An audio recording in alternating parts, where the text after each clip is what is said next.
Fala galera, estou aqui com vocês de novo para mais uma super bateria de dicas sobre os princípios tributários.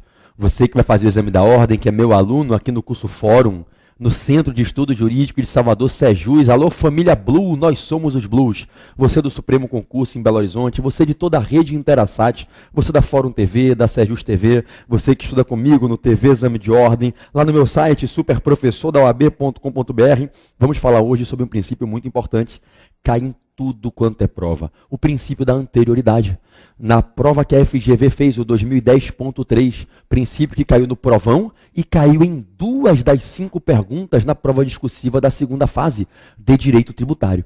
O princípio da anterioridade é um cânone da segurança jurídica, um princípio que vem proteger o contribuinte contra surpresas fiscais lesivas, gravosas, que ele não está preparado para suportar. O princípio da anterioridade é um mandamento constitucional que limita o exercício da competência tributária dos entes, ensinando que quando os entes criam ou majoram tributos, não podem de imediato aplicar essa nova tributação gravosa. A nova tributação em grave tem que esperar um pouquinho para poder se fazer aplicável. As pessoas não podem dormir sem dever e acordar devendo. Dormir devendo 7, acordar devendo 10. É necessário que haja, sim, este mandamento constitucional que limita a aplicação da nova tributação gravosa e diz, olha, só aplica no momento futuro. Tem que ter uma inaplicabilidade imediata, tem que se transformar esta lei gravosa em lei de aplicabilidade diferida, consagrando-se a fórmula que ensina que quando o Estado cria ou majora um tributo, ele tem que avisar antes de quando pretende aplicar. Uma anterioridade de aviso, uma inaplicabilidade imediata, uma posterioridade da tributação. Tanto faria chamar de princípio da posterioridade da tributação ou princípio da anterioridade da publicação da lei. A nomenclatura que pegou foi o princípio da anterioridade. Bom, esse princípio nos assegura então, gente, 2 direitos. O direito de só sermos tributados, de só nos sujeitarmos à aplicação da nova norma tributária gravosa no ano seguinte ao ano em que ela foi publicada, e o direito de não nos sujeitarmos à aplicação da nova norma gravosa antes de pelo menos 90 dias decorridos de quando tomamos ciência desta nova norma gravosa, e a ciência a gente toma com a publicação da lei que veio criar ou majorar tributo. Vamos entender a regra do princípio da anterioridade nesta super dica, porque na próxima eu vou falar das exceções. Galera, quando uma lei é publicada majorando um tributo, criando um tributo, o constituinte assegura ao contribuinte 2 direitos. O primeiro direito é o seguinte, olha amigo, qualquer que seja o dia do ano que for publicada essa lei gravosa, no próprio ano ela não se aplica. Todos os fatos que você praticar dentro do ano não serão regidos por essa nova lei. É como se a lei surgisse em qualquer dia do ano e não pudesse aplicar a norma dela aos fatos que acontecem nesse ano. O princípio da anterioridade, com a sua cláusula temporal do exercício financeiro seguinte, cláusula temporal do exercício financeiro seguinte, prevista no artigo 150, inciso 3, a linha B de bola, 150, inciso 3, B de bola, vai dizer que a nova tributação só se aplica aos fatos geradores que acontecerem no exercício financeiro seguinte. É a primeira garantia que você tem. Olha que coisa linda. Em nome da segurança nas relações jurídicas, olha que coisa fantástica. Qualquer que seja o dia do ano que vem uma lei publicando um tributo novo, ou a majoração de um tributo, fica tranquilo que até o final desse ano, essa nova tributação não vai atingir os fatos que você pratica.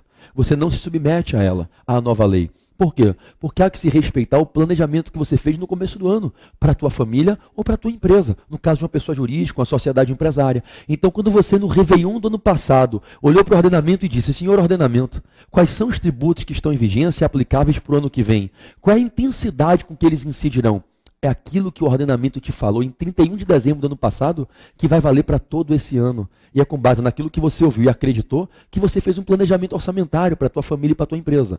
Então, qualquer que seja o dia do ano, o Estado até pode mudar o regime jurídico. Ele pode criar um tributo novo, pode majorar um tributo. Não há direito adquirido a não tributação nova. Ele só não pode querer abusar do direito e aplicar no próprio ano, mudando as regras do jogo para esse ano de modo gravoso. Então, qualquer que seja o dia do ano que seja publicada a lei gravosa, ela só pode se aplicar aos fatos que vierem a acontecer a partir do ano seguinte. Até 31 de dezembro deste ano, 2011, você está blindado e qualquer lei que no meio do ano de 2011 cria ou majore tributo, só se aplica no ano seguinte. Os fatos geradores desse ano não serão regidos por essa lei. é o primeiro direito que você tem de 2 direitos. O direito de só se submeter à novel tributação gravosa no exercício financeiro superveniente ao do ano em que foi publicada essa lei. Qual é o segundo direito? O mínimo de 90 dias. Gente, para que você realmente fique protegido no valor que se quer ver assegurado, que é o valor da segurança nas relações jurídicas, para que realmente impere a segurança na relação jurídica tributária, para que haja estabilidade no seu planejamento fiscal, empresarial ou familiar, não basta virar o ano. Você quer ter pelo menos um mínimo de dias garantidos. Isso é importante nas criações e majorações de tributos no fim do ano. Porque se eu publico a lei 30 de dezembro, o ano seguinte é daqui a pouco. Será que você vai conseguir em 2, 3 dias, em 48 horas, em 24 horas, em algumas horas, uma lei publicada 31 de dezembro? Será que você vai conseguir juntar dinheiro para pagar um novo tributo que até ontem você não devia? Que até minutos atrás você nem sabia que existia? Então não basta eu te dar a garantia de só no ano seguinte. Eu tenho que te dar uma segunda garantia. Estabelecer um prazo mínimo de dias, contado esse prazo a partir da publicação da lei, e dizer, enquanto esse prazo não se encerrar, ninguém se submete à nova lei. E aí surgiu a ideia do mínimo nonagesimal. A linha C do artigo 150, inciso 3. 153C, a linha C, incluída pela emenda 42, de 19 de dezembro de 2003.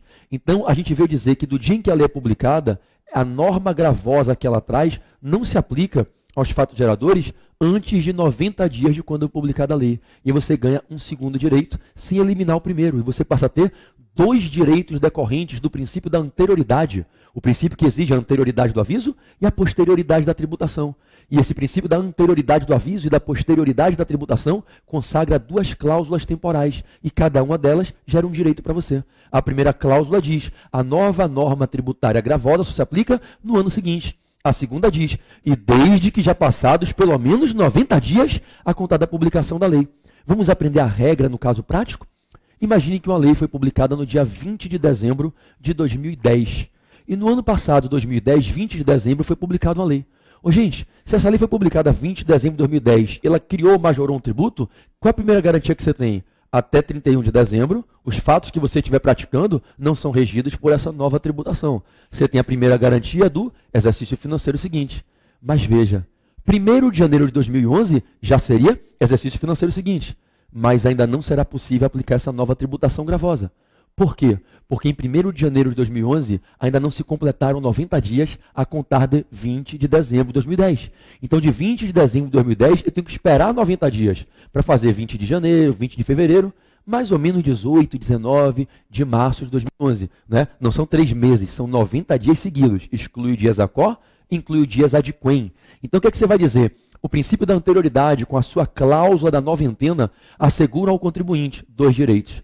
Do dia em que a lei é publicada, o contribuinte sabe, primeiro direito, até o final desse ano, essa lei não se aplica. Segundo direito, não basta já estar no ano que vem, tem que estar no ano que vem. Mas além de já estar no ano que vem, é preciso que já tenham se passados pelo menos 90 dias contados da publicação da lei. Ninguém será submetido a uma novel tributação gravosa antes de 90 dias de quando foi informado. É um prazo minimamente assegurado para você se preparar e se organizar para cumprir uma nova prestação tributária em favor do Estado, sem abalar a estabilidade, as bases do planejamento da tua família e da tua empresa. Isso se chama lealdade na relação tributária, boa-fé objetiva, né, na relação tributária, a proteção que a gente tem que ter, segurança na relação jurídica. Princípio da não surpresa com a tributação gravosa. Esse é o valor substancial desse princípio que se chamou princípio da anterioridade da lei tributária. Então, galera, só toma um cuidado, tá? Não vai chegar em prova e dizer que é de 1º de janeiro mais 90 dias. Não é isso, pelo amor de Deus. Se a lei é publicada dia 15 de novembro, tu não tem 1º de janeiro mais 90. Não é isso. De 15 de novembro, eu tenho a primeira garantia. Até o final do ano, não. E tenho a segunda garantia. A partir de 15 de novembro, antes de 90 dias, não. Então, se a lei veio 15 de novembro, só no ano seguinte, mas não basta em 1º de janeiro do ano seguinte. Porque 1º de janeiro do ano seguinte, ainda não se completaram os 90 dias contados a partir de 15 de novembro. Aí eu teria que fazer de 15 de novembro, publicação da lei, 15 de dezembro, 15 de janeiro, mais ou menos 13, 14, 15 de fevereiro. Ok, galera? Então esse é o princípio da anterioridade que se aplica para proteger o contribuinte, limitando a aplicação de novos tributos ou de tributos majorados, e é um princípio que se aplica em 2 hipóteses, hein? 2 hipóteses. Quando é criado um tributo, quando é majorado um tributo. O Supremo não aceita que você avoque a aplicação do princípio da anterioridade em condutas análogas. O princípio da anterioridade é uma garantia que você tem quando se cria tributo, quando se majora tributo. A questão de sempre que cai em prova é a da revogação de isenção. Revogada uma isenção, pode-se restabelecer de imediato a tributação. Supremo Tribunal Federal, desde a clássica súmula 615 para o ICMS, a ADIM 4015 do Paraná recentemente, o Supremo entende que ainda que você esteja perdendo a isenção da noite para o dia, a Constituição não te dá o direito de exigir um princípio da anterioridade para dizer que a tributação que você vai voltar a suportar, você está perdendo a isenção, só pode ser aplicada no ano seguinte. O Supremo diz não se aplica o princípio da anterioridade em revogação de isenção. Afinal, revogado a isenção, não se criou tributo, não se majorou tributo. Ok, galera? Fica essa super dica, o princípio da anterioridade em criações e majorações de tributo. Um beijo no seu coração, até a nossa vitória. Aprovados na primeira, eu espero vocês de braços abertos para ajudar vocês a pegarem a carteira de advogados na segunda fase, direito tributário. Beijo a todos vocês.